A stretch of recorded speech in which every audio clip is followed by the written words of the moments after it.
नमस्कार दोस्तों, मायावती की चुप्पी में छुपा मास्टर प्लान 2027 खेल खत्म। उत्तर प्रदेश की राजनीति में एक अजीब सी खामोशी छाई है। न बीजेपी बोल रही है, न सपा कोई ठोस रणनीति दिखा पा रही। लेकिन सबसे ज्यादा रहस्यमयी चुप्पी साधी है बहुजन समाज पार्टी की सुप्रीमो मायावती ने। क्या ये चुप्पी आने वाले तूफान का इशारा है? क्या 2027 में मायावती का मास्टर प्लान पूरा खेल खत्म कर देगा?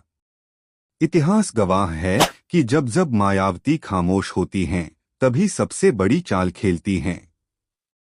2007 में भी यही हुआ था। तब सियासत में किसी ने नहीं सोचा था कि हाथी इतनी बड़ी जीत दर्ज करेगा।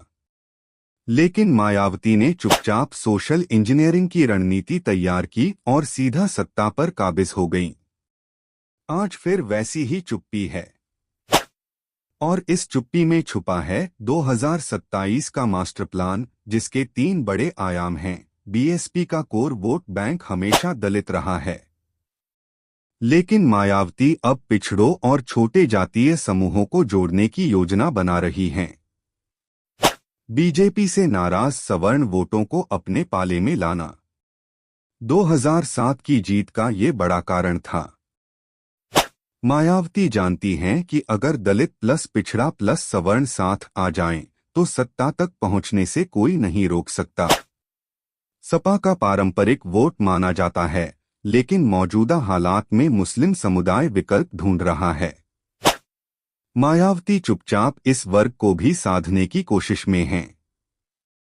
जहां समाजवादी पार्टी लगातार बयानबाजी और गठबंधन की राजनीति में उलझी है और बीजेपी हिंदुत्व के मुद्दे पर चुनावी माहौल बनाने की कोशिश कर रही है, वहीं मायावती अपनी रणनीति पर बिना कुछ कहे आगे बढ़ रही हैं।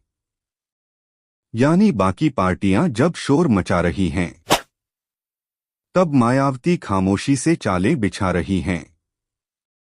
2027 तक यूपी की राजनीति का नक्शा पूरी तरह बदल सकता है और राजनीतिक गलियारों में सवाल उठने लगा है। क्या मायावती की ये खामोशी ही उनकी सबसे बड़ी ताकत है? क्या हाथी एक बार फिर कदम बढ़ा चुका है?